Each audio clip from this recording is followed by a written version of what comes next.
Hi മക്കളെ, +2 നല്ല മാർക്കൊക്കെ വാങ്ങി ലൈഫ് ഒന്ന് സെറ്റാക്കണം എന്നൊക്കെ ആഗ്രഹമൊക്കെ ഉണ്ട്. പക്ഷേ ഓണപ്പരീക്ഷ കഴിയുന്നതോടുകൂടി അല്ലെങ്കിൽ കുറച്ച് പരീക്ഷ കഴിയുമ്പോൾ തന്നെ എന്താണ് നമ്മൾ വിചാരിച്ച പോലെ നല്ല കാര്യങ്ങൾ നടക്കുന്നത്. ഇങ്ങനെ പോവുകയാണെങ്കിൽ ഒരു 90% പോലും +2 കിട്ടൂല എന്നൊക്കെ ആലോചിച്ച് ആകെ ടെൻഷൻ അടിച്ചിരിക്കുന്നവരാണ് നിങ്ങളെങ്കിൽ ഈ വീഡിയോ നിങ്ങൾക്കുള്ളതാണ്. കാരണം എന്താ വെച്ചാൽ ഞാൻ 5 വർഷമായിട്ട് ഈ പരിപാടി തുടങ്ങിയിട്ട് 2020 മുതൽ. ആൻഡ് ഈ 5 വർഷവും ഞാൻ +2 നല്ല മാർക്ക് 98, 99 ഫുൾ മാർക്കൊക്കെ വാങ്ങി ഒരുപാട് കുട്ടികൾ എന്ത് ചെയ്തിട്ടുണ്ട് ഞാൻ കണ്ടിട്ടുണ്ട്. ആൻഡ് അവരോട് സംസാരിച്ചപ്പോൾ അവരൊക്കെ ഈ ഫുൾ മാർക്കിലേക്ക് എത്താൻ ഫോളോ ചെയ്ത കുറച്ച് റൂൾസ് ഉണ്ട്.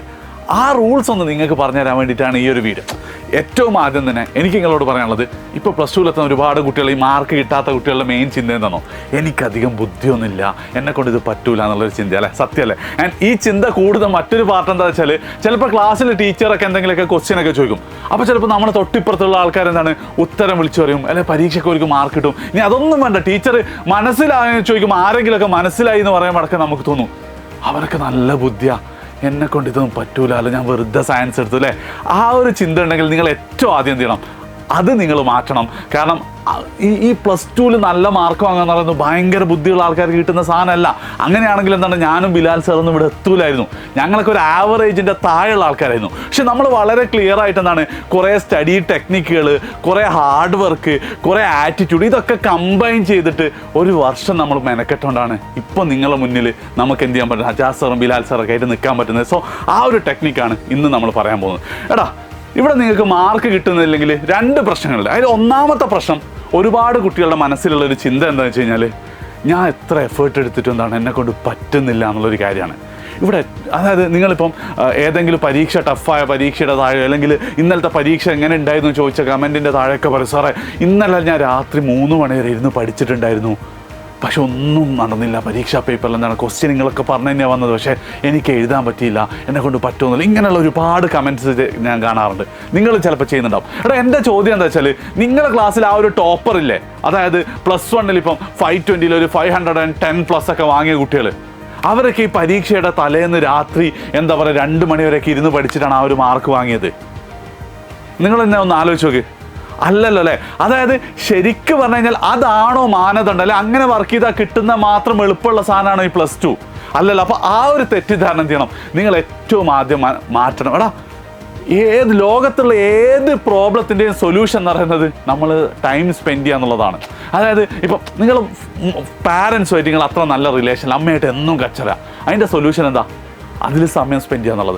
ചിലപ്പോൾ കുറച്ച് വീഡിയോസ്, യൂട്യൂബ് വീഡിയോസ് ഒക്കെ കാണാതിരിക്കും, കുറച്ച് ChatGPT-നോട് ചോദിക്കാതിരിക്കണം, പിന്നെ കുറച്ച് അമ്മേനോട് നല്ല രീതിയിൽ സംസാരിക്കണം, മെല്ലെ മെല്ലെ ബന്ധം റെഡി ആവില്ലേ. അതേപോലെ തന്നെ നിങ്ങൾക്ക് പഠിച്ചിട്ട് മാർക്ക് കിട്ടുന്നില്ലെങ്കിൽ അതിൻ്റെ ഏറ്റവും വലിയ സൊല്യൂഷൻ എന്ന് പറയുന്നത് സമയം സ്പെൻഡ് ചെയ്യുക എന്നുള്ളതാണ്. അതായത് നിങ്ങളൊരു 98% ഒക്കെയാണ് എക്സ്പെക്ട് ചെയ്യുന്നതെങ്കിൽ ഇപ്പം നിങ്ങൾ പഠിക്കുന്ന പോലെ ചെയ്താൽ പോരാ. നിങ്ങളുടെ ക്ലാസ്സിൽ ആ ടോപ്പറൊക്കെ എന്തായാലും ഒരു ഡെയിലി 2 to 3 hours നിങ്ങൾ പഠിക്കുന്നുണ്ടാവില്ലേ. ആ ഒരു സാധനം എന്ത് ചെയ്യണം, നിങ്ങൾ ഇനി അങ്ങോട്ട് സ്പെൻഡ് ചെയ്യണം. അതാ ഫസ്റ്റ്. അങ്ങനെയാണ് ഞാനിത് നിർത്തിപ്പോവാണെന്നൊക്കെ കരുതുന്നവരോട് എനിക്ക് പറയാനുള്ളത് രണ്ടാമത്തെ പോയിന്റ്. ഈ പോയിന്റ് കേൾക്കുമ്പോൾ ചിലപ്പോൾ നിങ്ങൾക്ക് എന്നെ കല്ലെടുത്തെറിയാനൊക്കെ തോന്നും. അമ്മാതിരി ക്ലീശ പോയിന്റാണ്. അതായത് നിങ്ങൾ ഈ ഓണപ്പരീക്ഷ ആയിക്കോട്ടെ, നിങ്ങൾ സ്കൂളിലെ ക്ലാസ് ടെസ്റ്റ് ആയിക്കോട്ടെ, അതൊന്നും എന്ത് ചെയ്യരുത്, ആ ജസ്റ്റ് ആ പരീക്ഷ മറികടക്കാനുള്ള, പാസ്സാവാനുള്ള, നല്ല മാർക്ക് വാങ്ങാനുള്ള രീതി ചിന്തിക്കരുത്. പക്ഷെ നിങ്ങൾ ഒരു ബിഗ് പിക്ചർ ഒന്ന് ചിന്തിച്ച് നോക്ക്. അതായത് നിങ്ങളെ സംബന്ധിച്ചിടത്തോളം ഇനി +2 ഉണ്ട്. +2 നിങ്ങൾക്ക് 680 മാർക്ക് ബാക്കിയുണ്ട്. 680 മാർക്കിൽ ഒരു 670+ എങ്കിലും സ്കോർ ചെയ്യണം എന്നുള്ളൊരു ചിന്തയിൽ നിങ്ങൾ ഈ ഓണപ്പരീക്ഷ ഒന്ന് കരുതിയിട്ടുണ്ടായിരുന്നെങ്കിൽ ഇങ്ങനെയാണ് നിങ്ങൾ പഠിക്കുക. ജസ്റ്റ് പരീക്ഷയ്ക്ക് എങ്ങനെയെങ്കിലുമൊക്കെ മാർക്ക് വാങ്ങാൻ തലേന്നത്തെ മാരത്തോണും ഷുവർ ക്വസ്റ്റ്യൻസും മാത്രം നോക്കി പോവാണോ നിങ്ങൾ ചെയ്യുക? അല്ലല്ലോ അല്ലേ? നിങ്ങൾ മുന്നേ തുടങ്ങൂലായിരുന്നോ? ആൻഡ് ഓരോ പാഠം പഠിക്കുമ്പോൾ എന്താണ് ഇത് ഫൈനൽ എക്സാമിനും കൂടെ യൂസ്ഫുൾ ആവും എന്നുള്ള രീതിയിലല്ലേ നിങ്ങൾ പഠിക്കുക. അപ്പം ആ രീതിയിൽ ഇനി അങ്ങോട്ടൊന്ന് പഠിച്ചു നോക്ക്. നിങ്ങളുടെ മുന്നിൽ ഇപ്പം നല്ലൊരു അവസരം ഉണ്ട്. ഇന്ന് ഞാൻ വെള്ളിയാഴ്ചയാണ് ഈ വീഡിയോ റെക്കോർഡ് ചെയ്യുന്നത്, നിങ്ങൾ വെള്ളിയാഴ്ചയാണ് കാണാം. ശനി, ഞായർ, തിങ്കൾ കഴിഞ്ഞിട്ട് ചൊവ്വാഴ്ചയാണെന്ന് തോന്നുന്നു നിങ്ങൾ ഇംഗ്ലീഷ് എക്സാം, ബുധനാഴ്ചയാണ് കെമിസ്ട്രി. അത് 2 എക്സാമുകൾക്കും കൂടെ നിങ്ങൾക്ക് എന്തുണ്ട്, ഒരു 5 ദിവസത്തെ സമയമുണ്ട്. നിങ്ങൾ ഈ ഒരു രീതിയിൽ എൻ്റെ ആഗ്രഹം എന്താ വെച്ചാൽ ഒരു 670 മാർക്ക് എനിക്ക് എന്താണ് +2 വാങ്ങണം. ആ രീതിയിലൊന്ന് പഠിക്കുന്നതിനെ കുറിച്ച് ആലോചിക്കും. നമ്മൾക്ക് നിരന്തരം കണ്ടിന്യൂസ് ലൈവുകളൊക്കെ കൊടുക്കുന്നുണ്ട്. ആ ലൈവുകൾക്കൊക്കെ അപ്പുറം അത് ഈ ഓണപ്പരീക്ഷ അങ്ങ് ചാടിക്കിടക്കുക എന്നുള്ളതിൽ അപ്പുറം എന്ത് ചെയ്യുക, നിങ്ങൾ ഓരോ പാഠം മര്യാദയ്ക്കായിട്ട് പഠിക്കണം എന്നുള്ള രീതിയിലൊന്ന് ചിന്തിച്ചു നോക്ക്. നിങ്ങളുടെ മൈൻഡ് സെറ്റ് തന്നെ മാറും. അപ്പോൾ എന്താണ്, ഈ അവസാന നിമിഷം കുറേ സമയം പഠിക്കുന്നതിലേക്ക് അപ്പുറമായിരിക്കുമല്ലേ നമ്മൾ ചിന്തിക്കുക. ഇനി അങ്ങോട്ട് എല്ലാ ദിവസവും അങ്ങനെ ഒന്ന് കാണാം. അതിന് മറ്റൊരു പാർട്ടും കൂടെ ഉണ്ട് കേട്ടോ. നിങ്ങൾ 10ാം ക്ലാസ് എത്തുമ്പോൾ ഞാൻ നിങ്ങളോട് പറഞ്ഞു നിങ്ങളുടെ ലൈഫിലത്തെ ആദ്യത്തെ ചലഞ്ചാണ് 10ാം ക്ലാസ്. പക്ഷേ ഏറ്റവും സിമ്പിൾ ചലഞ്ചായിരുന്നു 10ാം ക്ലാസ് എന്ന് ഞാൻ പറഞ്ഞിട്ടുണ്ടായിരുന്നില്ലേ? അത് സത്യമല്ലേ? അതിൻ്റെ നെക്സ്റ്റ് സിമ്പിൾ ചലഞ്ചാണ് +2 എന്ന് പറയുന്നത്. ഈ 650 670 മാർക്ക് വാങ്ങുന്ന പറഞ്ഞാൽ ലൈഫിൽ നിങ്ങളുടെ മുന്നിൽ വരുന്ന ചലഞ്ചൊക്കെ വെച്ച് നോക്കുമ്പോൾ എന്തായിരിക്കും? ഒന്നും ആയിരിക്കില്ല. ഇപ്പം എജ്യൂപോർട്ടിനൊന്നും ഒരു കരക്കെത്തിക്കാനൊക്കെ ഞങ്ങൾ എമ്മാതിരി ചലഞ്ചസാണ് നേരിടുന്നോ. പക്ഷേ അപ്പോഴൊക്കെ എനിക്ക് ഊർജ്ജം നൽകുന്നത്, അല്ലെങ്കിൽ എനിക്ക് കോൺഫിഡൻസ് നൽകുന്നത് മുമ്പത്തെ എല്ലാ ചലഞ്ചും ഞാൻ നേരിട്ടിട്ടുണ്ട്, അടിപൊളിയായിട്ട് നേരിട്ടിട്ടുണ്ടല്ലോ. +2 ആയിക്കോട്ടെ, JEE ആയിക്കോട്ടെ, NIT ആയിക്കോട്ടെ, ജോലികളായിക്കോട്ടെ. അപ്പോൾ അതിൻ്റെയൊക്കെ തുടങ്ങി +2 മര്യാദയ്ക്ക് പഠിച്ചതാണ്. അപ്പം അങ്ങനെ ഒന്ന് ആലോചിച്ച് നോക്കുകയാണെങ്കിൽ ഈ ചലഞ്ച് നേരിടണമെങ്കിൽ ഇത്രയും സമയം നിങ്ങൾ പഠിക്കണം. ഇപ്പം എജ്യൂപോർട്ടിന് ഞങ്ങൾ ഒരുപാട് സമയം ഞങ്ങളെല്ലാവരും വർക്ക് ചെയ്യുന്നുണ്ട്. അപ്പം ആ ഒരു രീതിയിൽ എഫേർട്ട് എടുക്കാതെ നിങ്ങൾക്ക് എന്ത് ചെയ്യാൻ പറ്റില്ല, വലിയ നിലയിലെത്തണം എന്നില്ല. ഇപ്പം ഞാൻ സിമ്പിളായിട്ട് പറഞ്ഞു, ഞാൻ യൂസുഫ് അലിൻ്റെയും ഇലോൺ മസ്കിൻ്റെയും അംബാനിൻ്റെയും ഒന്നും കഥ പറയാം. നമ്മളെ നിഷാദ് സർ അറിയില്ലേ? ഇപ്പം എനിക്ക് തോന്നുന്നത് കേരളത്തിൽ JEE മാത്സിൽ ഏറ്റവും ബെസ്റ്റ് ഫാക്കൽറ്റി എന്നാണ്. ഒരു ദിവസം മൂപ്പർ ഇവിടെ എൻ്റെ അടുത്ത് എന്തോ മീറ്റിംഗ് ഞങ്ങൾ കുറേ സംസാരിച്ചത്, മൂപ്പർ iPad അവിടെ മറന്നു വെച്ചു. അപ്പം ഞാനത് ശ്രദ്ധിച്ചിട്ടില്ല. രാത്രി ഒരു 11 മണിക്ക് മൂപ്പർ തിരിച്ച് ഓഫീസിൽ വരികയാണ് iPad എടുക്കാൻ വേണ്ടിയിട്ട്. അപ്പം ഞാൻ മൂപ്പരോട് ചോദിച്ചു, അല്ല നിങ്ങൾക്ക് രാത്രി നാളെ വന്നാൽ പറയാം. ഇല്ല, ഞാൻ രാത്രി എന്നും 2 മണിക്കൂർ കുറേ ക്വസ്റ്റ്യൻസ് പ്രാക്ടീസ് ചെയ്യുന്നുണ്ട്. IIT പഠിച്ചാണ്, JEE ക്ലിയർ ചെയ്ത് IIT മദ്രാസ് പഠിച്ചതാണ്. എന്നിട്ട് 2-3-4-5 വർഷം തോന്നുന്നു എനിക്കൊന്ന് ക്ലാസ് എടുത്ത് തുടങ്ങിയിട്ട്. എന്നിട്ട് മൂപ്പർ എന്താണ് ഡെയിലി ടൈം സ്പെൻഡ് ചെയ്യുന്നുണ്ട്. ആൻഡ് എന്തുകൊണ്ടാണ് നിഷാദ് സാറ് ബെസ്റ്റ് ഫാക്കൽറ്റി ആയെന്നുള്ളത് നിങ്ങൾക്ക് മനസ്സിലായില്ലേ? അതേപോലെ തന്നെ ആ രാത്രി 11 മണിക്ക് മൂപ്പർ വരുമ്പോൾ എന്തുണ്ട്, ഞാൻ ഓഫീസിലിരുന്ന് വർക്ക് ചെയ്യാം. എന്തുകൊണ്ടാണ് എജ്യൂപോർട്ട് കേരളത്തിൽ ഒരു ടോപ്പ് 2-3 നിൽക്കുന്നതെന്നുള്ള ആൻസർ എന്ന് വെച്ചാൽ ഞങ്ങളൊക്കെ അതിൻ്റെ മുകളിൽ പണിയെടുത്തിട്ടാണ്. അപ്പോൾ ആ ഒരു പണിയെടുക്കാനുള്ള ക്യാരക്ടറായിരിക്കണം നിങ്ങൾ എന്ത് ചെയ്യേണ്ടത്, ഇത് നോക്കേണ്ടത്. അപ്പം ഇതൊരു എൻ ഗോളാണ്. 650 670 മാർക്കാന്ന് വാങ്ങാന്ന് പറയുന്നത് ആ മാർക്കല്ല. ലൈഫിൽ എന്ത് ചലഞ്ച് വന്നാലും നേരിടുക എന്നുള്ള രീതിയിൽ ആറ്റിറ്റ്യൂഡിൽ എന്ത് ചെയ്യുക, നിങ്ങൾ ഇനി അങ്ങോട്ട് കാണാം. അപ്പം ആദ്യത്തെ 2 പോയിന്റ് മനസ്സിലായല്ലോ. ഒന്നാമത്തെ പോയിന്റ് എന്ന് വെച്ചാൽ ടൈം സ്പെൻഡ് ചെയ്താൽ തീരുന്ന പ്രശ്നമേ ഉള്ളൂ. ഇതൊരു ലോങ് ടേം വിഷനായിട്ട്, ഒരു ചലഞ്ചായിട്ട്, ലൈഫിൽ രക്ഷപ്പെടാനുള്ള ഒരു സ്റ്റെപ്പായിട്ട് മാത്രം എന്ത് ചെയ്യുക, നിങ്ങളിത് കണ്ടു കഴിഞ്ഞാൽ നിങ്ങൾക്ക് 2 to 3 hours ഒക്കെ സ്പെൻഡ് ചെയ്യാൻ പറ്റും. ഇനി മൂന്നാമതായിട്ട് എനിക്ക് പറയാനുള്ള കാര്യം എന്താ വെച്ചാൽ, കുറേ കുട്ടികളുടെ പ്രശ്നം സാറേ പഠിക്കാൻ തോന്നുന്നില്ല എന്നുള്ളത്.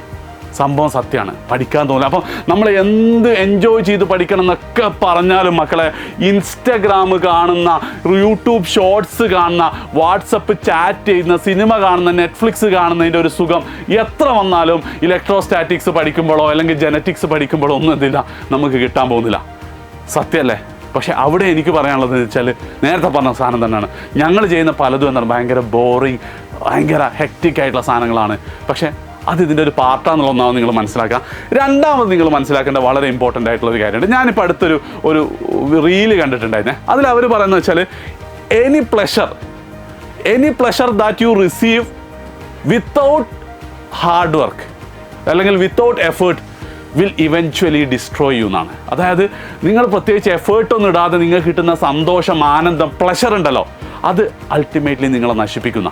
നിങ്ങൾ വെറുതെ ഒന്ന് പോസ് ചെയ്തിട്ടൊന്ന് ആലോചിച്ച് നോക്ക്, സംഭവം ശരിയല്ലേ? ഇവിടെ എങ്ങനെയാണ് അത് സംഭവിക്കുന്നത് ഞാൻ പറഞ്ഞട്ടെ.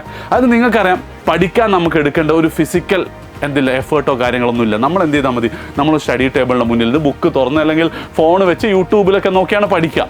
ഇനി നിങ്ങൾ അതേപോലെ നിങ്ങളുടെ പ്ലഷർ കിട്ടുന്ന സാധനങ്ങൾ, എൻ്റർടൈൻമെൻറ്റ് കിട്ടുന്ന സാധനത്തിൻ്റെ എഫേർട്ടും നിങ്ങളൊന്ന് ആലോചിച്ച് നോക്ക്. സെയിം എഫേർട്ടല്ലേ? ഫോണ് വേണം, തുറക്കണം, ഇങ്ങനെ നോക്കിയിരുന്നാൽ മതി അല്ലേ? ഇനി നിങ്ങളായില്ല ഒരു ബ്രെയിനിൻ്റെ പോയിന്റ് ഓഫ് വ്യൂ, ബ്രെയിൻ ഒരു നിഷ്പക്ഷനായ ഒരു നിഷ്കളങ്കനാണെങ്കിൽ ആലോചിച്ച് നോക്ക്. നിങ്ങളോട് എന്താ പറയുക, എന്തിനാ മോനെ ഈ ഫിസിക്സ് ഇലക്ട്രോസ്റ്റാറ്റിക് പഠിക്കുന്നത്, നിങ്ങളുടെ പരീക്ഷ എന്താണ്, മാർച്ചിലല്ലേ, ഇപ്പം എന്തിനാ നിങ്ങൾ തുടങ്ങുന്നതെന്നുള്ള രീതിയിലല്ലേ പറയാം. അതിൽ നല്ല എനിക്ക് ഇൻസ്റ്റാഗ്രാം നോക്കിക്കൂടെ എന്നല്ലേ. അപ്പം ആ ഒരു പ്രോബ്ലമാണ് നിങ്ങൾക്ക് പഠിക്കാൻ മൂടില്ലാത്തതിൻ്റെ പ്രധാന കാരണം. പഠിക്കുമ്പോൾ ഉറക്ക് വരുന്നതിൻ്റെ ഒക്കെ കാരണം എന്താ, നിങ്ങൾ എന്നാ വെച്ചാൽ ആ ഉറക്ക് വരുന്ന നിങ്ങളോട് പറയാണ്, എടാ നീ ഇപ്പോൾ ഫിഫ കളിക്ക്, പ്രോ എവല്യൂഷൻ സോക്കർ കാണ്, അല്ല നമുക്ക് പുറത്ത് പോയി കളിക്കാൻ പോവാം, ഫുഡ് കഴിക്കാൻ പോകുന്ന പറഞ്ഞാൽ എന്താ, എല്ലാ ഉറക്കും നിങ്ങളുടെ പോകില്ലേ. അപ്പം ഇതിൻ്റെ പ്രശ്നം എന്ന് വെച്ചാൽ ഡോപ്പമിനാണ്.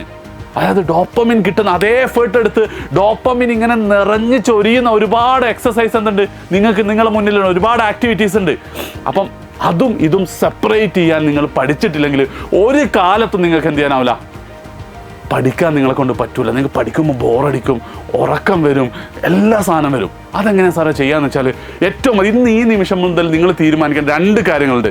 ഒന്ന് പ്ലേസ് ആണ്, 2 ടൈമാണ്.